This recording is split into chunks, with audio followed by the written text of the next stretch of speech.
Hey yo, what's going on? It's Adrian Prince here, and something just came to mind into my heart that I feel that I should share that applies to me, but I feel would also apply to others who feel they are inadequate to do certain things in life that maybe they felt God has called them to do. Like, for example, and not that I'm turning down the whole idea of being a pastor, but growing up in the church, I always hear like people pushing other people saying, oh, they must be pastors because they're in the church. But God has different plans for different people. Okay, so we're going to look into 1 Corinthians 12 to go deeper into this, and we're just going to go like bits by bits. So we're going to start from verse 4, where it just starts to talk a bit about the gifts of the Spirit, how it operates. It says, now there are diversities of gifts, but the same Spirit, and there are differences of administrations, but the same Lord. And there are diversities of operations, but it is the same God which worketh all in all. But the manifestation of the Spirit is given to every man to profit withal. For to one is given by the Spirit the word of wisdom, and to another the word of knowledge in the same Spirit. As you can see, it's the same Spirit giving different gifts to different people.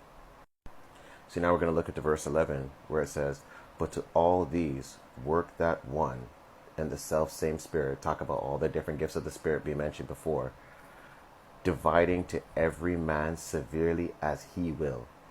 So basically saying the Spirit chooses which gifts to give to whom. So now we're going to talk about the body of Christ. For it says, by one Spirit we are all baptized into one body, whether we be Jews or Gentiles, whether we be bond or free, or have been all made to drink into one Spirit. For the body is not one member, but many. If the foot shall say, because I am not the hand, I am not of the body, is it therefore not of the body? Sometimes we feel like that. Sometimes we think, oh, if I'm not a preacher, if I'm not a deacon, do I really belong in the body of God? Here's what will answer the question. Verse 17. If the whole body were an eye, where were the hearing? If the whole body were hearing, where were the smelling?